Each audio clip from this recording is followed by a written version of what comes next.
First of all, we need to show our political will and agreement to make our commitment stronger, inheriting the results of international climate change negotiations in order to establish a new global, legally binding framework to achieve the goal of limiting the world to a less than 2 degrees Celsius rise in global temperature. The global agreement must reflect the principle of equity, common but differentiated responsibility of the United Nations Framework Convention on Climate Change.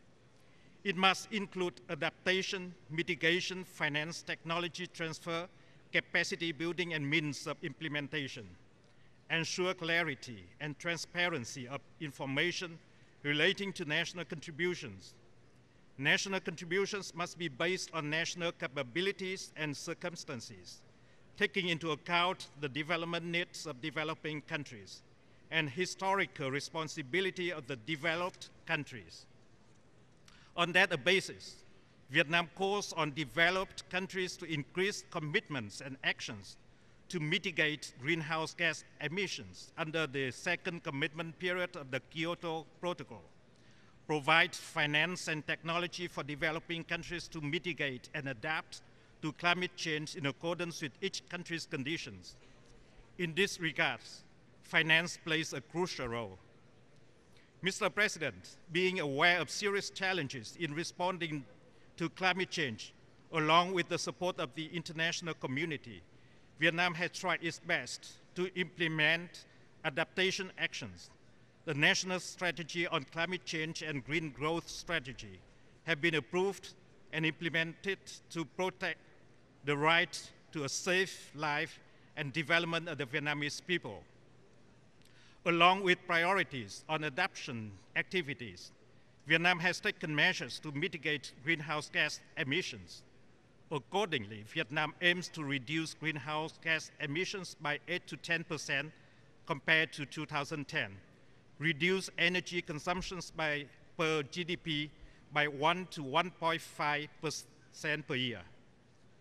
Vietnam also plans to reduce greenhouse gas emissions in energy activities by 10 to 20% compared to the conventional development scenario.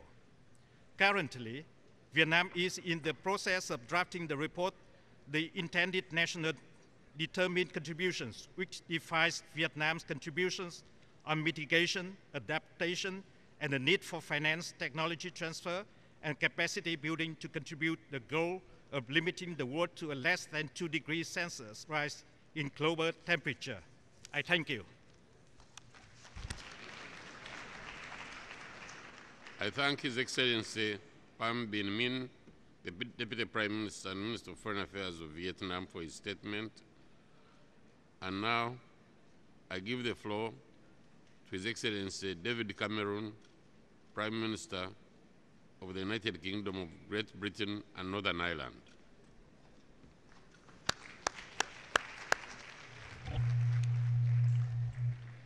Thank you.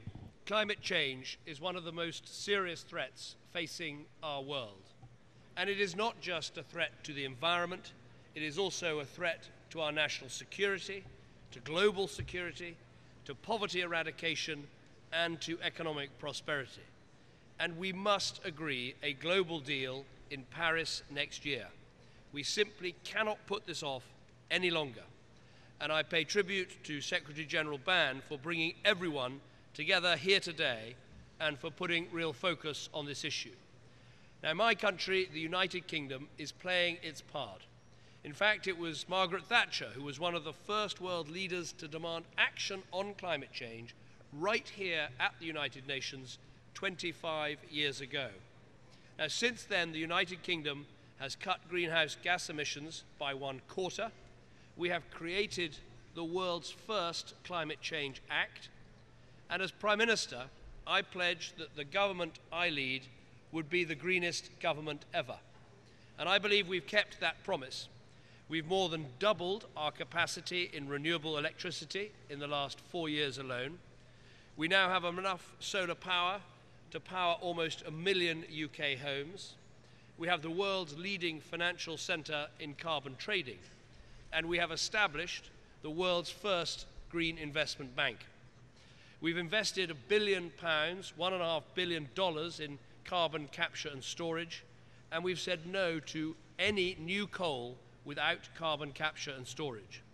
We're investing in all forms of lower carbon energy, including shale gas and nuclear, with the first new nuclear plant coming on stream for a generation. Now, as a result of all that we are doing, we are on track to cut emissions by 80% by 2050. And we're playing our role internationally as well, providing nearly £4 billion of climate finance over 5 years as part of our commitment to spend 0.7% of our gross national income on aid, and we are one of the only countries in the advanced world to do that and to meet our promises. We now need, though, the whole world to step up to deliver a new, ambitious global deal which keeps the 2-degree goal within reach. I'll be pushing European Union leaders to come to Paris with an offer to cut emissions by at least 40% by 2030. We know from Copenhagen that we're not just going to turn up in Paris and reach a deal. We need to work hard now to raise the level of ambition and to work through the difficult issues. To achieve a deal, we need all countries to make commitments to reduce emissions. Our agreement has to be legally binding, with proper rules and targets to hold each other to account. We must provide support to those who need it, particularly the poorest and most vulnerable. It is completely unrealistic to expect developing countries to forego the high carbon route to growth that so many Western countries enjoyed unless we support them to achieve green growth. Now, if we get this right, there's no need for a trade-off between economic growth and reducing carbon emissions. We need to give businesses the certainty it needs to invest in low carbon. That means fighting against the economically and environmentally perverse fossil fuel subsidies, which distort free markets and rip off taxpayers. It means championing green trade, slashing tariffs on things like solar panels, and it means giving business the flexibility to pick the right technologies for their needs. In short, we need a framework built on green growth, not green tape. As political leaders, we have a duty to think long term. When offered clear scientific advice, we should listen to it. When faced with risks, we should insure against them. And when presented with an opportunity to safeguard the long-term future of our planet and our people, we should seize it. So I would implore everyone to seize this opportunity over the coming year.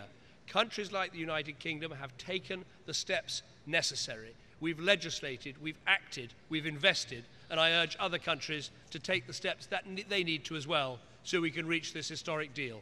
Thank you.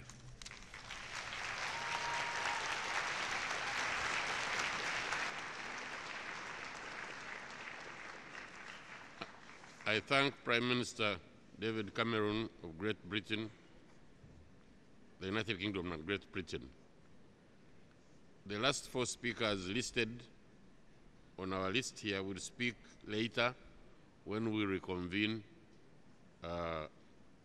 as the whole summit. So we have had the last speaker for this meeting. Before concluding this plenary, I wish to inform you that the joint conclusion of the morning national action and ambition announcements will be held in this hall at 12:45 p.m. immediately following the conclusion of this plenary. This plenary is now concluded. I thank you.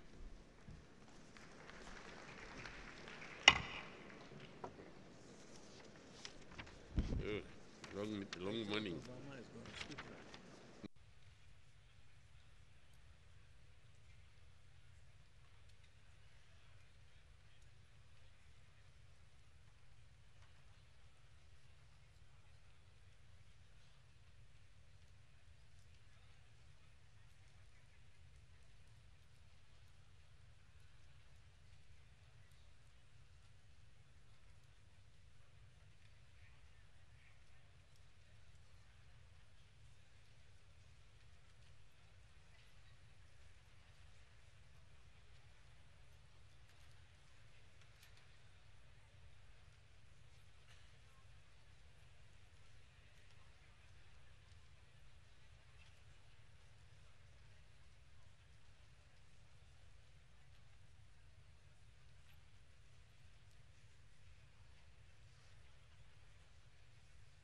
الاحتباس الحراري وضمان استمرارية الموارد الطبيعية وحق الأجيال القادمة في مستقبل بيئي واقتصادي ظاهر، ولن يتأتى للعالم ذلك إلا ببلورة تصور جديد لنموذج اقتصادي يضع البيئة في جوهره ويجعل الإنسان محوره وغايته. والسلام عليكم ورحمة الله.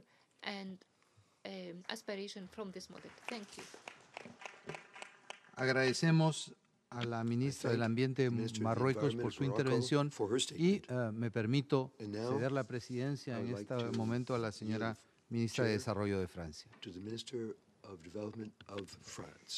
Alors, quelques mots pour vous remercier avant de conclure de votre mobilisation et de vos engagements pour faire face au dérèglement climatique qui nous touche et nous frappe tous.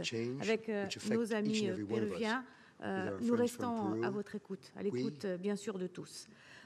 Vous dire avant de conclure également que les conclusions conjointes de cette réunion seront présentées juste après la conclusion de cette session dans le hall de l'Assemblée générale. Merci à tous.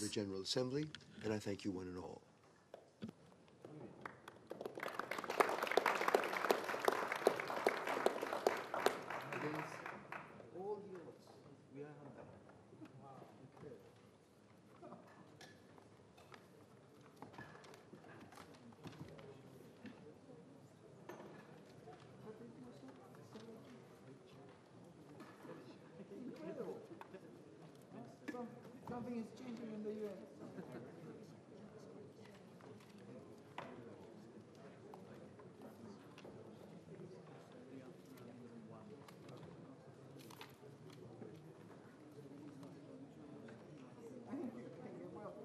Unfortunately, this week you cannot enjoy much.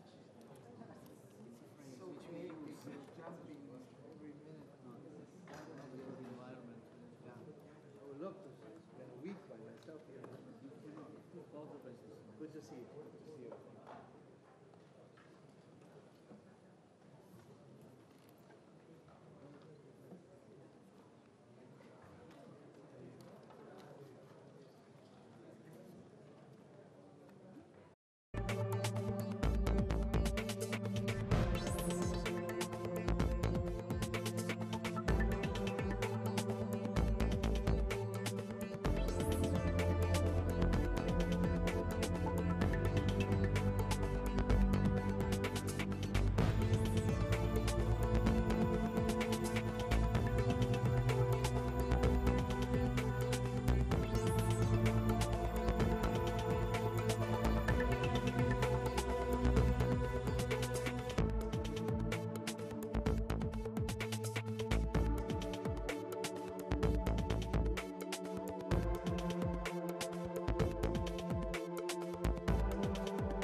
Excellencies, distinguished heads of state,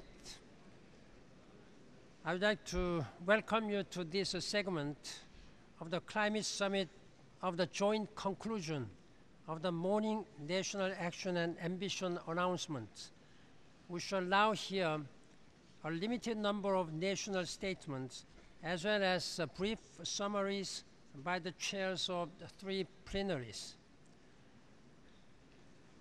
Now, I have a great pleasure and honor to give the floor to His Excellency Barack Obama, President of the United States of America.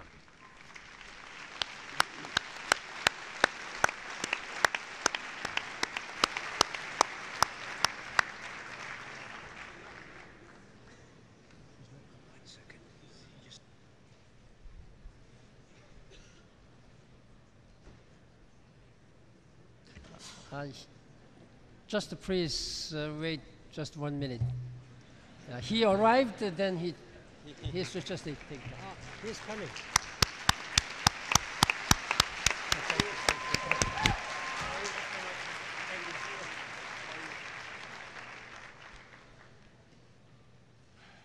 Mr. President, Mr. Secretary General, fellow leaders,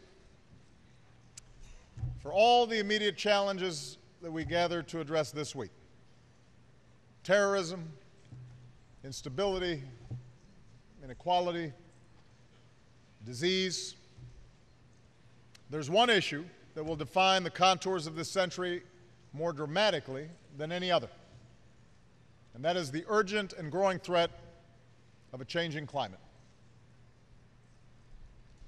5 years have passed since many of us met in Copenhagen. And since then, our understanding of climate change has advanced, both in the deepening science that says this once distant threat has moved firmly into the present, and into the sting of more frequent extreme weather events that show us exactly what these changes may mean for future generations. No nation is immune. In America, the past decade has been our hottest on record. Along our eastern coast, the city of Miami now floods at high tide. In our west, wildfire season now stretches most of the year. In our heartland, farms have been parched by the worst drought in generations and drenched by the wettest spring in our history. A hurricane left parts of this great city dark and underwater, and some nations already live with far worse. Worldwide, this summer was the hottest ever recorded, with global carbon emissions still on the rise. So the climate is changing faster than our efforts to address it. The alarm bells keep ringing. Our citizens keep marching. We cannot pretend we do not hear them. We have to answer the call. We know what we have to do to avoid irreparable harm. We have to cut carbon pollution in our own countries to prevent the worst effects of climate change. We have to adapt to the impacts that, unfortunately, we can no longer avoid. And we have to work together as a global community to tackle this global threat before it is too late. We cannot condemn our children and their children to a future that is beyond their capacity to repair. Not when we have the means, the technological innovation, and the scientific imagination to begin the work of repairing it right now. As one of America's governors has said, we are the first generation to feel the impact of climate change and the last generation that can do something about it. So today I am here personally as the leader of the world's largest economy and its second largest emitter to say that we have begun to do something about it. The United States has made ambitious investments in clean energy and ambitious reductions in our carbon emissions. We now harness 3 times as much electricity from the wind and 10 times as much from the sun as we did when I came into office. Within a decade, our cars will go twice as far on a gallon of gas, and already every major automaker offers electric vehicles.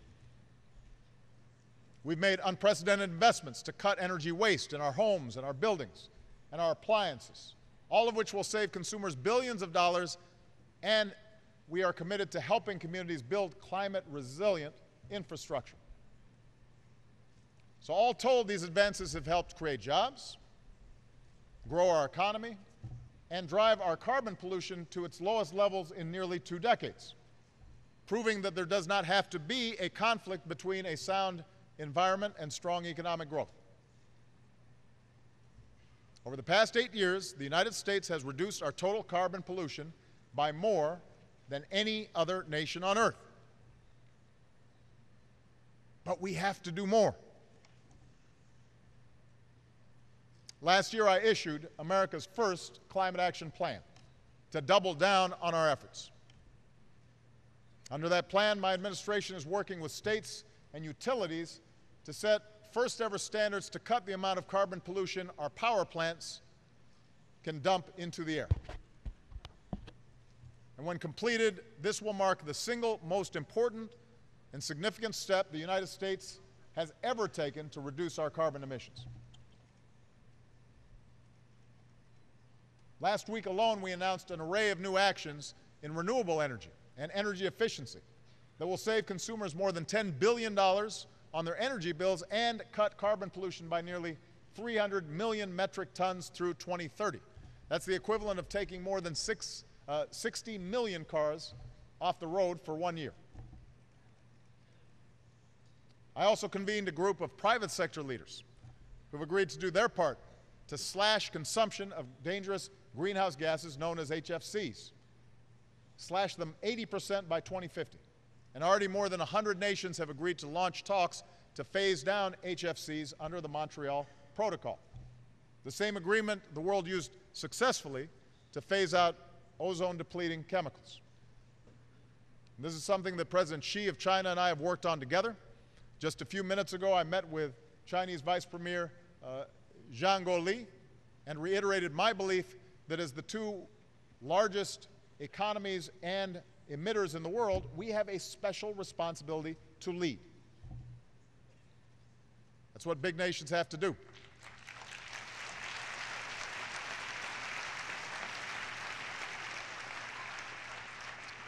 And today I call on all countries to join us, not next year or the year after that, but right now.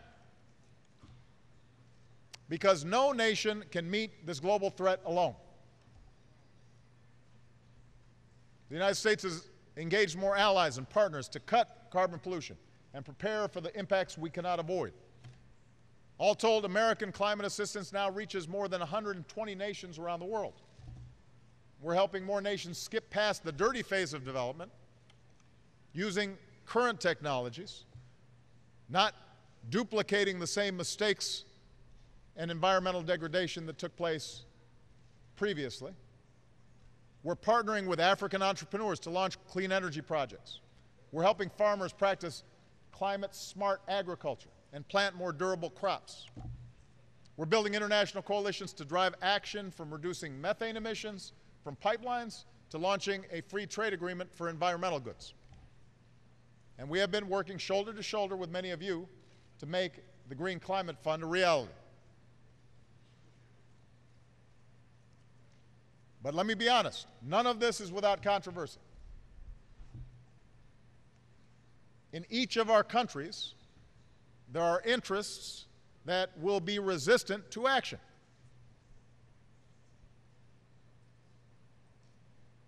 And in each country, there is a suspicion that if we act and other countries don't, that we will be at an economic disadvantage.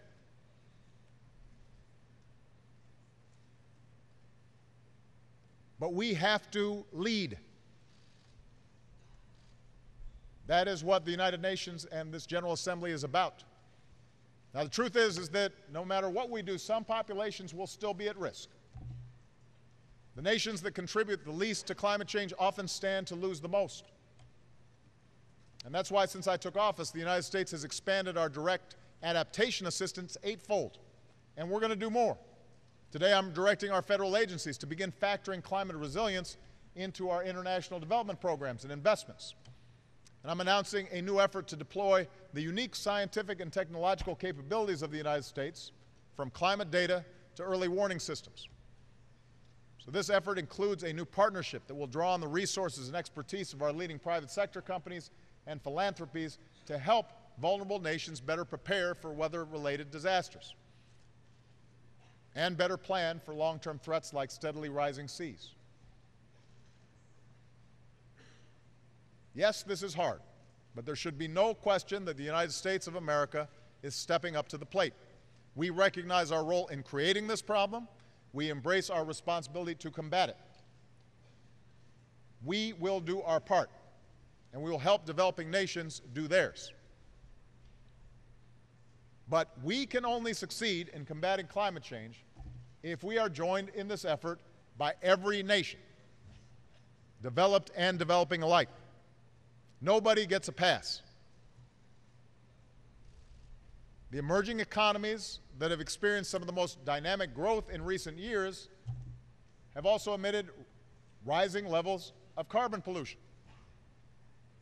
It is those emerging economies that are likely to produce more and more carbon emissions in the years to come. So nobody can stand on the sidelines on this issue. We have to set aside the old divides.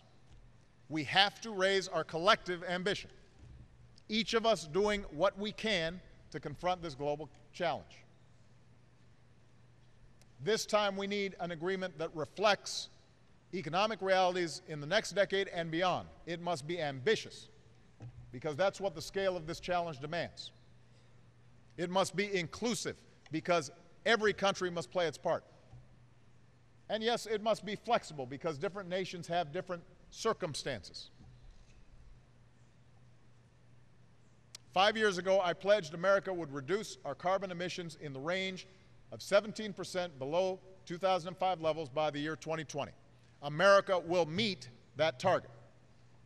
And by early next year, we will put forward our next emission target, reflecting our confidence in the ability of our technological entrepreneurs and scientific innovators to lead the way. So today I call on all major economies to do the same.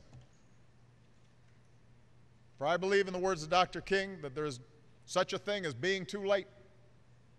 And for the sake of future generations, our generation must move toward a global compact to confront a changing climate while we still can.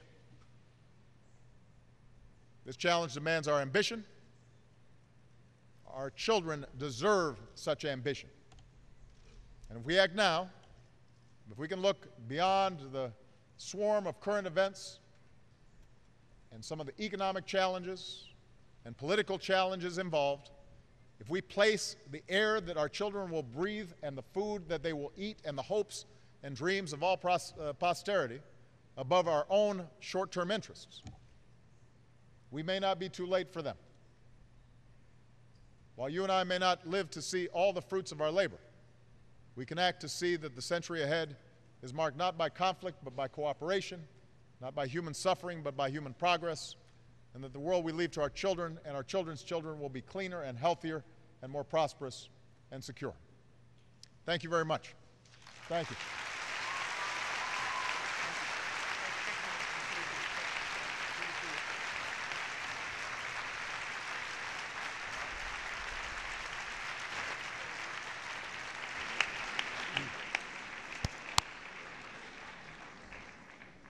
I thank His Excellency, President of the United States of America, for his strong leadership and commitment in addressing climate change.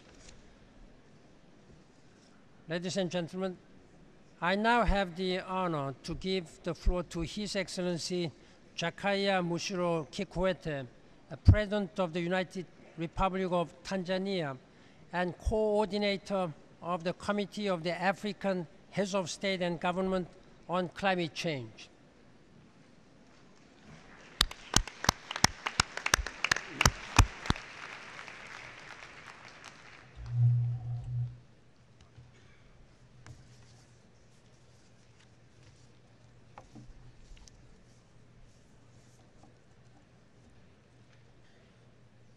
Honorable President of the General Assembly, Mr. Secretary General, Excellencies, Heads of State and Government, Heads of Delegation, distinguished guests, ladies and gentlemen.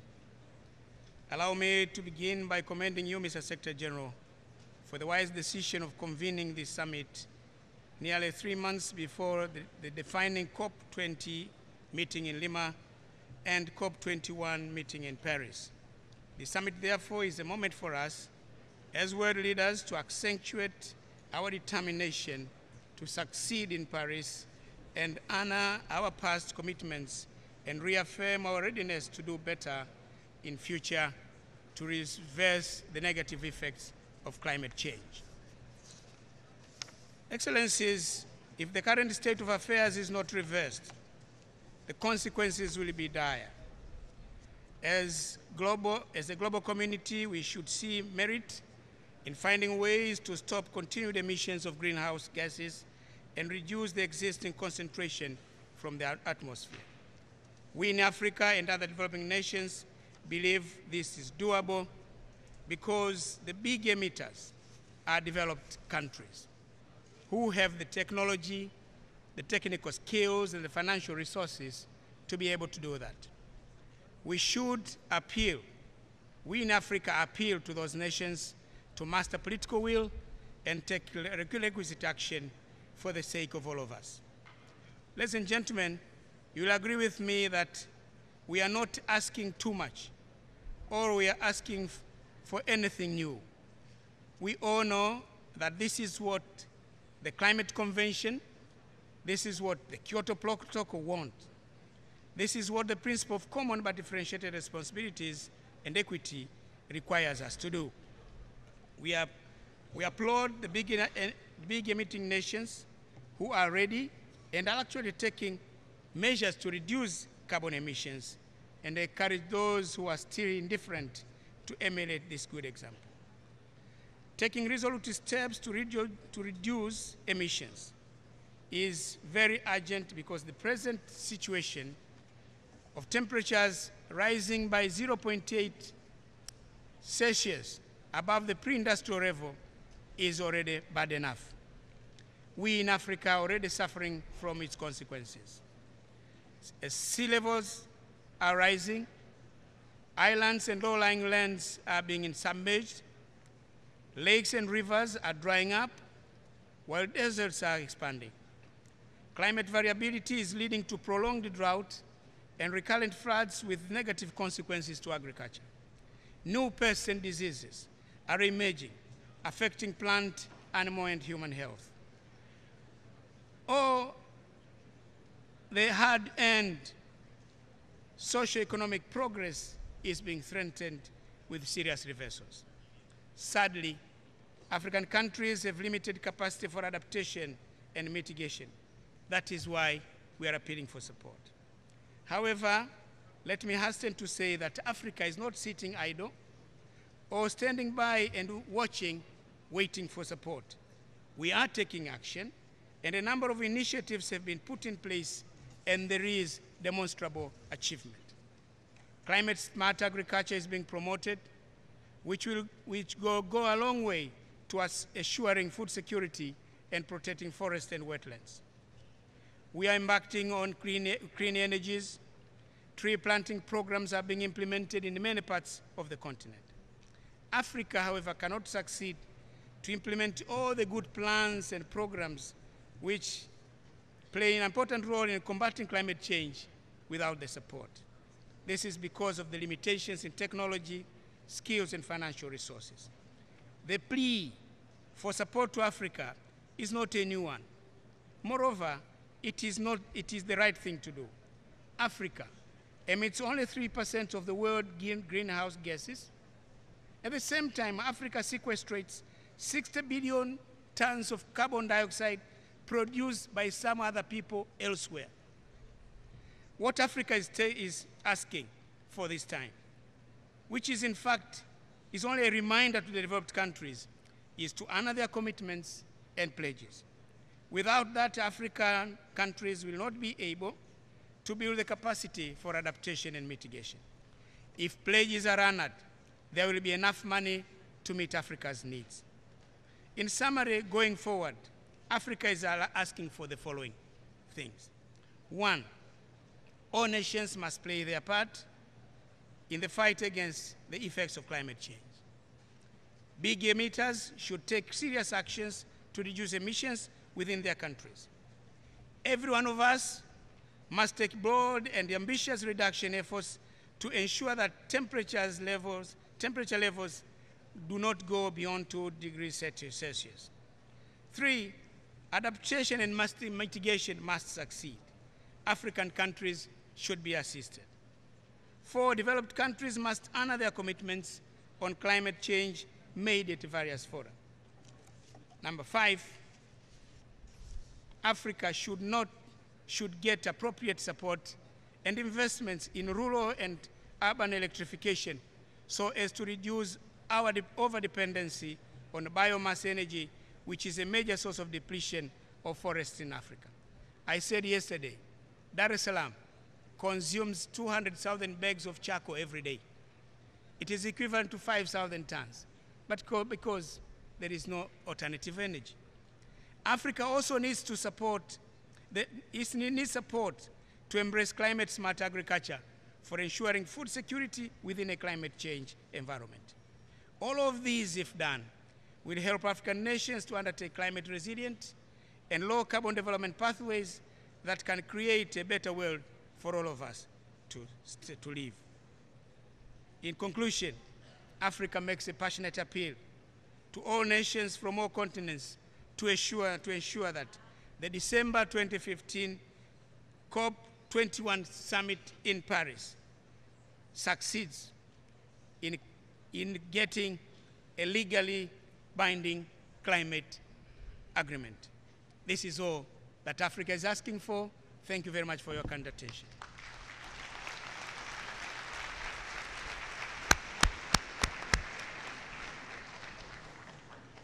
I thank His Excellency the President of United Republic of Tanzania for his leadership and statement. Now I have the honor to give the floor to His Excellency Baron Divavesi Waka, President of the Republic of Nauru, who will make a statement on behalf of the Alliance of Small Island States.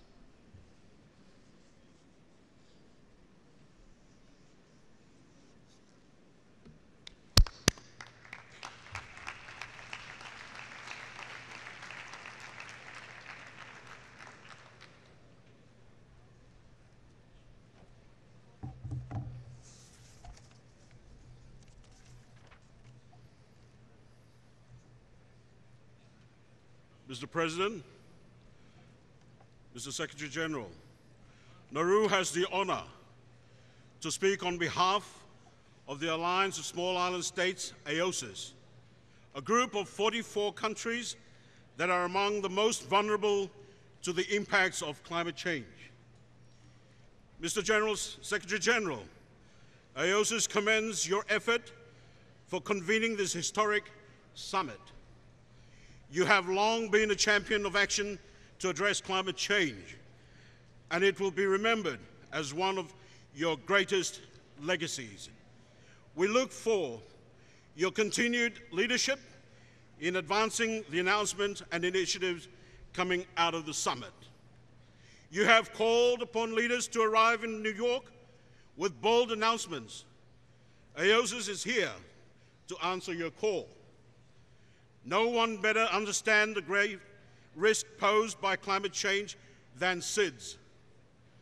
Climate change and sea level rise are already threatening our viability and even our existence as sovereign nations. The science is clear. The window to achieve a 2-degree or 1.5-degree pathway is rapidly closing. And we understand the risks and we are taking action. We will continue to lead. SIDS have set some of the most ambitious renewable energy and energy efficiency targets in the world. They have been adopted in our legislation and enshrined in the international declarations, such as the Barbados and Madrid declarations. AOSIS is committed to finalizing an ambitious, meaningful, and universal agreement in Paris that is capable of achieving the AOSIS agreed 1.5-degree temperature goal. In fact, as part of our intellectual contribution to this summit, we have submitted a report entitled Tackling the Challenge of Climate Change that captures the views of 30 climate, energy, and land use experts on the many concrete solutions available for reducing emissions in the near term. Most importantly, it underscores the need for urgent action. We are also formulating our intended nationally determined contributions and encourage all others to do so as well. We need bold INDCs for all nations. Developed countries must take the lead, both in terms of reducing their own emissions and providing developing countries with the necessary means of implementation to mitigate and adapt. To be successful, we must all do our part. The certainty of climate finance is essential in building the trust needed for an agreement. That is why we are calling for an initial capitalization of the GCF with $15 billion and simplified access for SIDS. Earlier this month, we concluded the very successful Third International Conference on SIDS in Samoa, where over 100 partnerships on sustainable energy were announced. For example, many of us have joined IRENA's SIDS Lighthouse Initiative. This ambitious program provides a framework to help us with our rapid transition to clean sources of energy, and we look forward to further progress in the months ahead.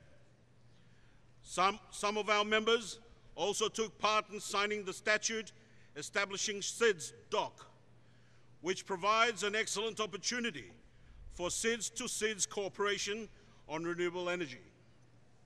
Of course, we know that some impacts of climate change will be unavoidable, and therefore we must hasten the development of the Warsaw International Mechanism to address loss and damage. We have seen how mechanisms like the Caribbean Catastrophe Risk Insurance Facility can respond to our urgent need, and we expect the new mechanism to build on this success. This summit is about action. AOSIS is prepared to do its part, and we are looking for partners to join us. We have not lost hope. Our task is urgent and difficult, but achievable. Thank you very much.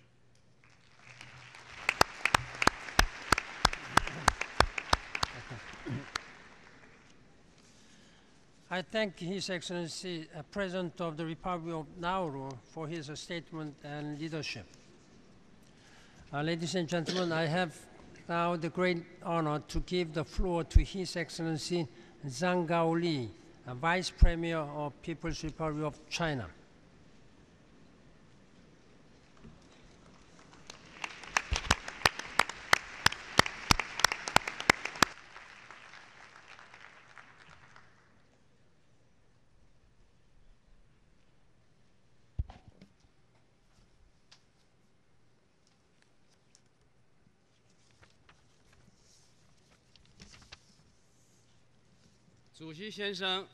Mr. President, Mr. Secretary General, dear colleagues, it is a great pleasure to attend the UN Climate Summit as the special envoy of President Xi Jinping of China.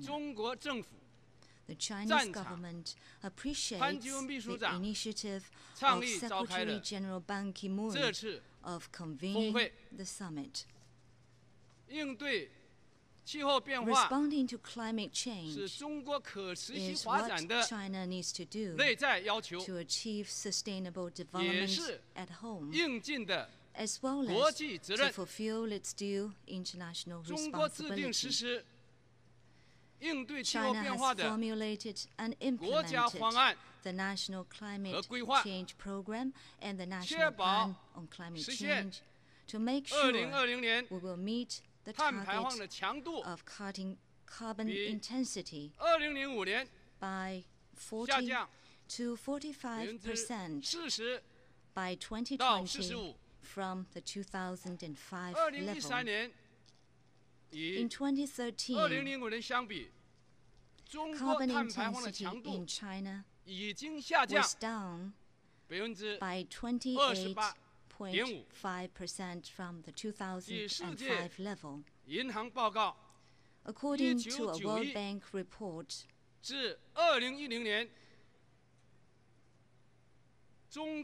China contributed 58% of all the energy saved globally between 1991 and 2010. In 2013, the installed renewable power capacity in China accounted for 24% of the world total. And the forest stock in China grew by 2 billion cubic meters from the 2005 level. China is also the first among developing countries to control the air pollutant PM 2.5. As a responsible major country, a major developing country, China will make even greater efforts to address climate change and take on international responsibilities that are commensurate with our national conditions and actual capabilities. We will announce post-2020 actions on climate change as soon as we can to markedly reduce carbon intensity, increase the share of non-fossil fuels, and raise the forest stock. And we will also try to bring about the peaking of total CO2 emissions as early as possible.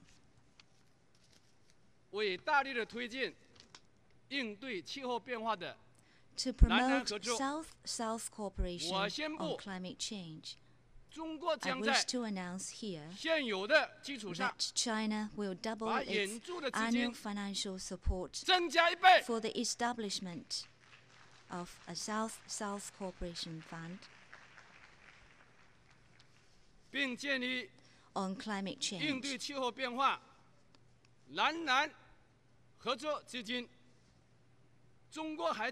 In addition, China will provide $6 million to support the UN Secretary General in advancing South-South cooperation on climate change. Dear colleagues, China supports the 2015 Paris Conference in reaching an agreement as scheduled. To this end, I wish to make a 3-point proposal. First, we need to stick to the UNFCCC framework, uphold the principles of common but differentiated responsibilities, equity, and respective capabilities, and fully, effectively, and continuously implement the UNFCCC. Second, we need to meet our respective commitments. In particular, developed countries need to truly intensify emission reduction and fulfill their obligations of providing financial support and technology transfer to developing countries. Third, we need to strengthen actions for the future. All countries need to follow the path of green and low-carbon development that suits their national conditions. Set forth post-2020 actions in light of actual circumstances, take more forceful measures, and strengthen practical cooperation. China is ready to work with other countries, shoulder responsibilities, and build a better future for mankind. Thank you.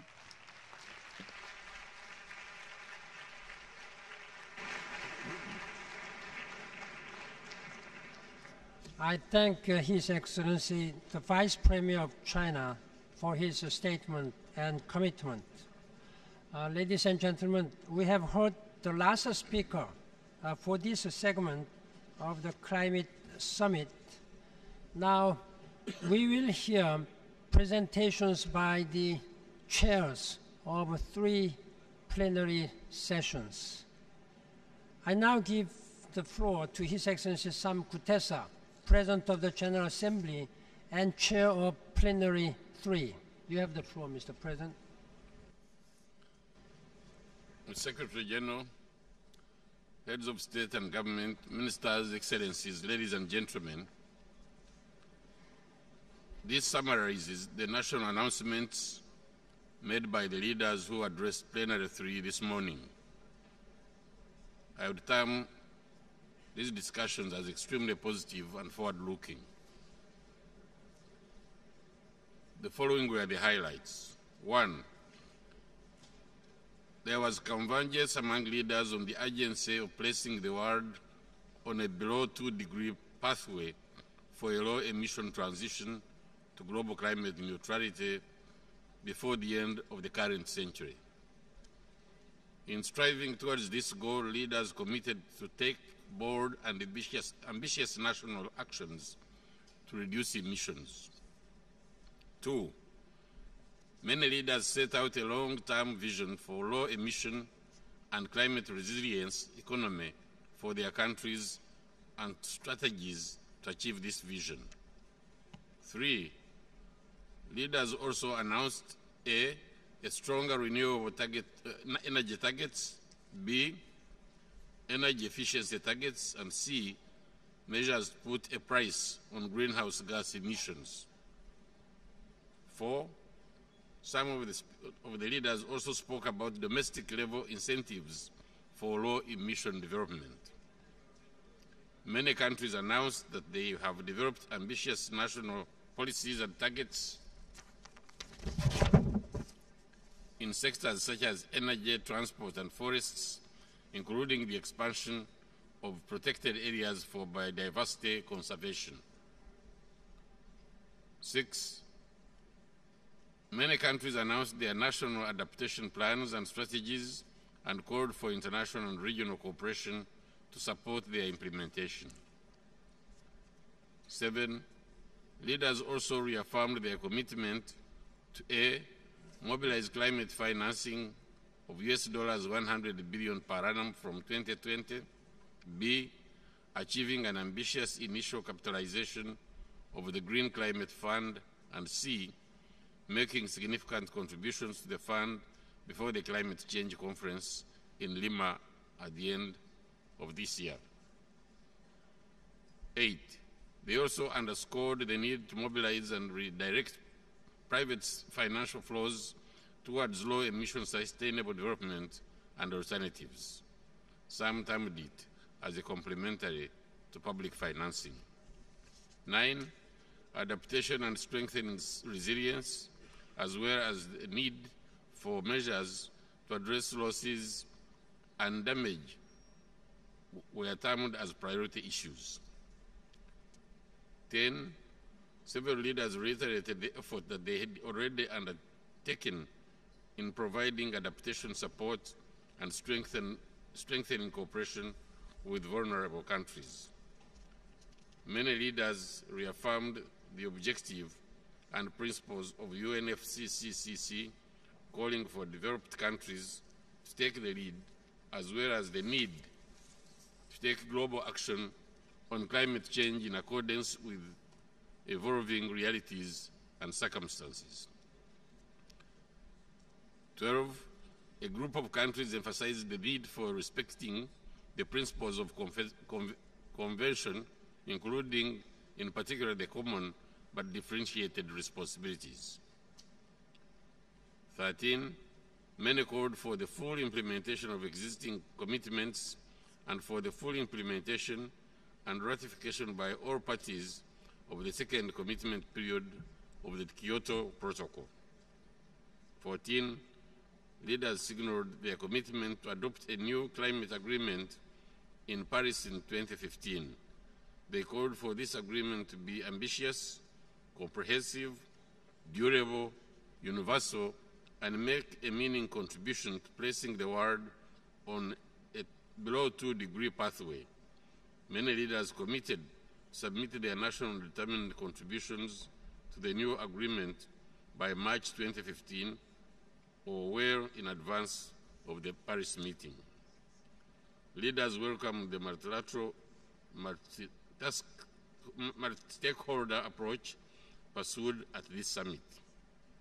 Leaders also welcomed the efforts of the Secretary General in convening the summit and called on him to actively engage with all stakeholders to ensure effective follow-up on the announcements and outcomes of that summit. I thank you.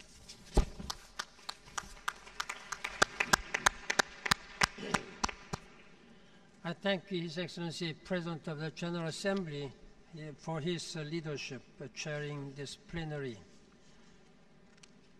Now, ladies and gentlemen, I shall now give the floor to His Excellency Francois Hollande, President of the Republic of France, and His Excellency Ollanta Humala Tasso, President of the Republic of Peru, who were co-chairs of Plenary 2. Monsieur le Secrétaire Général, Secretary General, Mesdames, Messieurs les chefs d'État, de gouvernement, Mesdames, Messieurs les ministres, le sommet que vous avez préparé, Monsieur le Secrétaire Général, et que nous avons animé, avait comme objectif de préparer la COP 21 à Paris, mais aussi la COP 20 à Lima. Et c'est pourquoi le président Humala et moi-même, nous avons co-présidé cette réunion. Tous les pays qui se sont exprimés ont tous dit qu'ils étaient concernés et que le réchauffement climatique pouvait bouleverser non seulement les équilibres du monde, mais les équilibres régionaux. Mais certains pays ont témoigné que la situation était encore plus grave qu'il avait été prévu. Et je pense à tous ceux qui ont témoigné, les pays les plus vulnérables, les États insulaires, les pays les moins avancés, l'Afrique. Bref, lutter contre le réchauffement climatique, trouver une solution pour le climat, c'est d'abord faire une politique pour le développement, contre la pauvreté, contre la précarité, contre les inégalités dans le monde. Nous souhaitons, nous voulons, nous exigeons tous qu'il y ait un accord global à Paris à la fin de l'année 2015. À Lima, il y aura une étape de plus.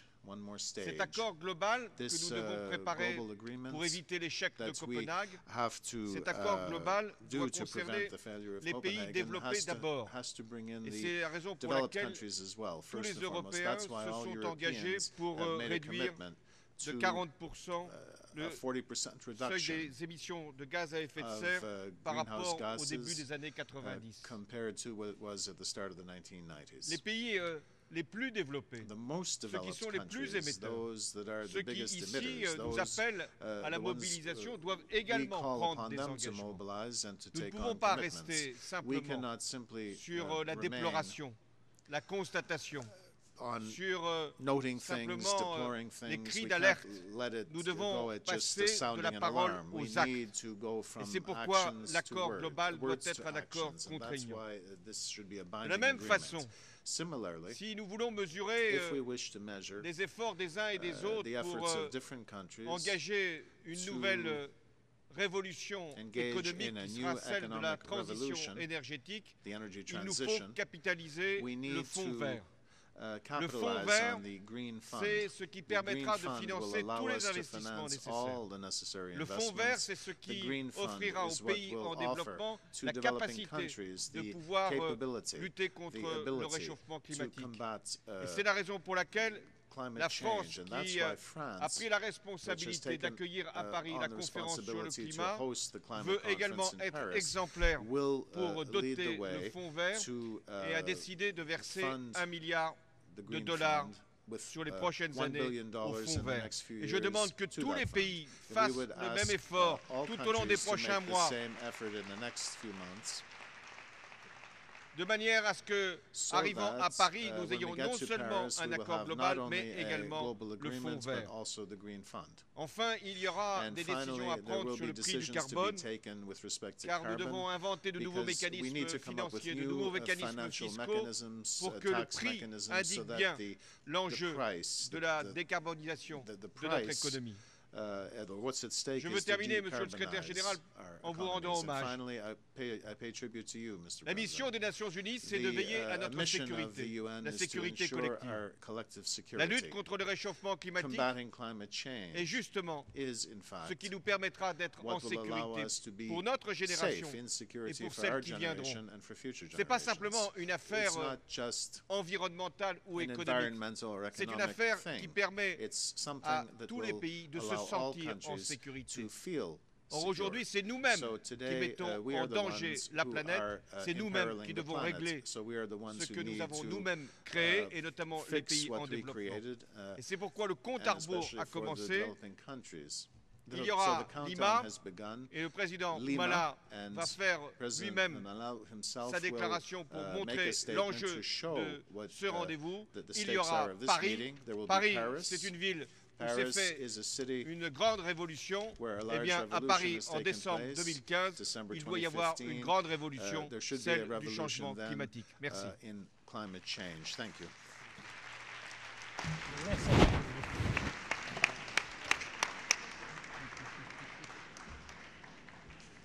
I thank His Excellency President Hollande of France for his leadership and presentation of summary report of the plenary at 2. I now invite His Excellency President Humala of Peru, who was a co-chair.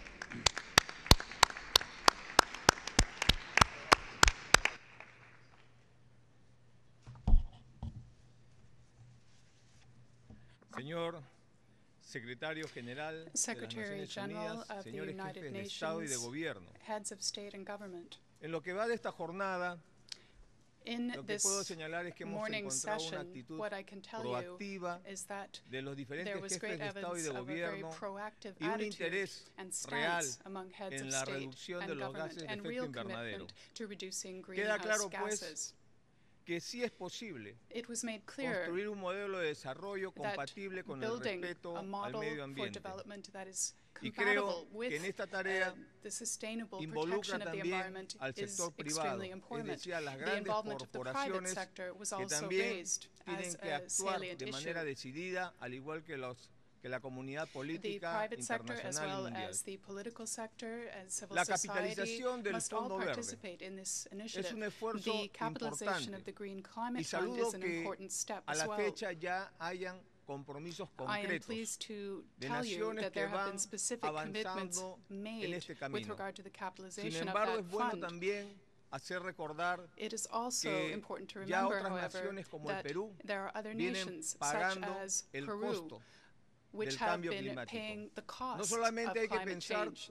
We must think not only in terms of what it will cost, de los gases de efecto invernadero, sino estoy seguro que lo que va pagando el mundo por no haber tomado decisiones a tiempo es mucho mayor que el Fondo Verde. Solamente para citar un ejemplo, mi país, el Perú, viene pagando anualmente un promedio de 3.000 a 3.500 millones de dólares por efectos climáticos, por efectos del fenómeno del Niño, por cambios que afectan actividades económicas como la agricultura, la pesca, la ganadería, el turismo, entre otros. Por tal razón, yo creo que es fundamental entender que la responsabilidad es correspondida, pero también es diferenciada. El nuevo acuerdo que tomemos en Lima, en la COP20 en diciembre, debe ser un acuerdo justo, un acuerdo que señale responsabilidades y un acuerdo que sea vinculante entre todos. Ese documento de Lima permitirá tener un buen fin en la COP21 que se realizará en París, como lo ha señalado el presidente Hollande de Francia. En este sentido, hoy me toca convocar a la alianza mundial más grande de la historia, en defensa de nuestro futuro, en defensa del futuro de nuestros hijos, en defensa del futuro de nuestros pueblos, en defensa del futuro del planeta y la forma de vida de calidad que es la que aspiramos todos y todas. Es en este sentido que invito a todos ustedes, a toda la comunidad internacional, a Lima, Perú, en diciembre, donde realizaremos la Conferencia Mundial de Cambio Climático, en la cual solicitaremos respetuosamente menos palabras y más acciones concretas. Muchas gracias a todos ustedes. Thank you.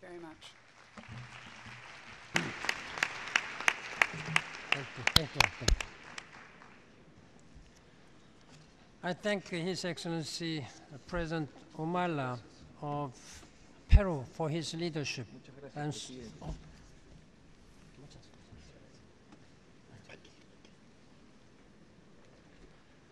for his leadership and presentation of a summary of plenary 2.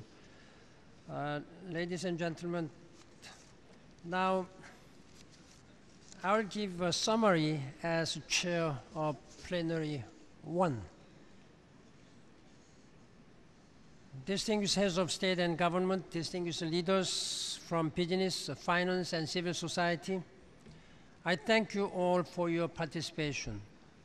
This morning, we have heard overwhelming commitment to a low-carbon and climate-resilient pathway.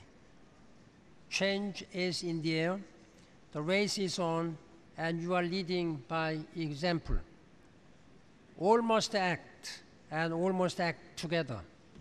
You have said that genuine commitment and action by all is needed, with developed countries taking the lead.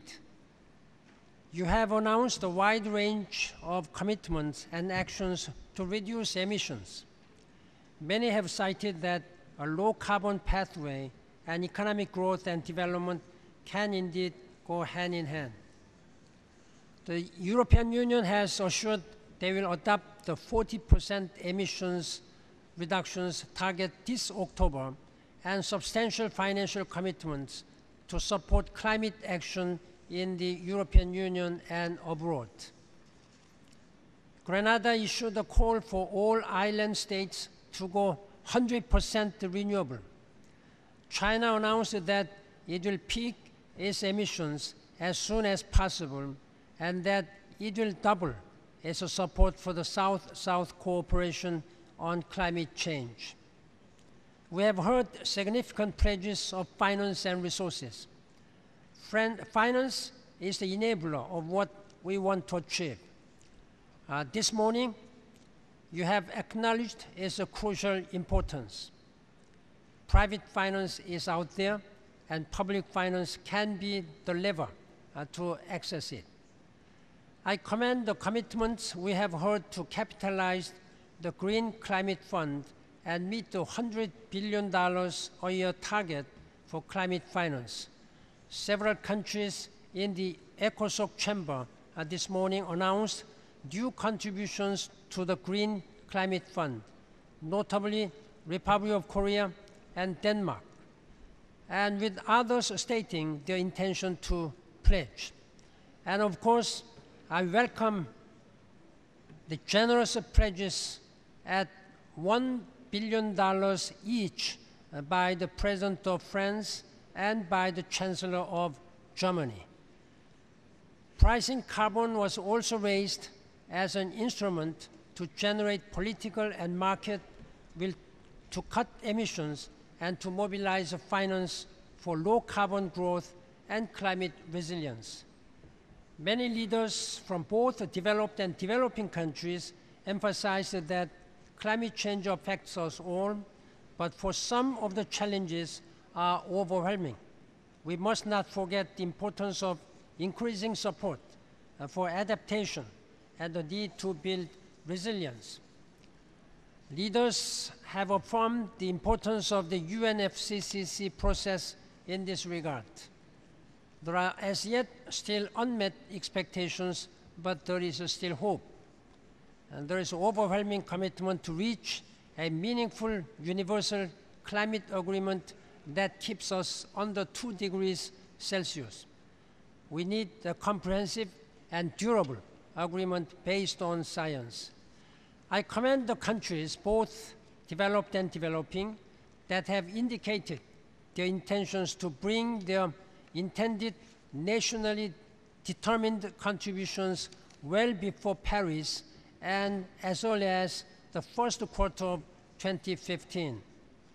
As the President of the United States stated so well, I quote, "Some countries have a special responsibility to lead, but all must do their part.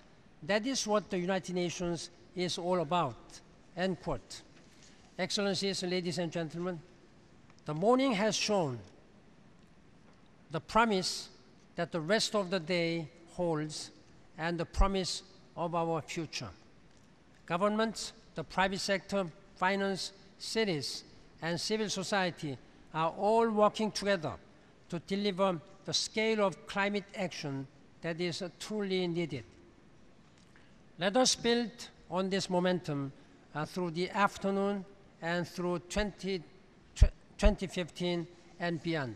Thank you for your leadership. Thank you.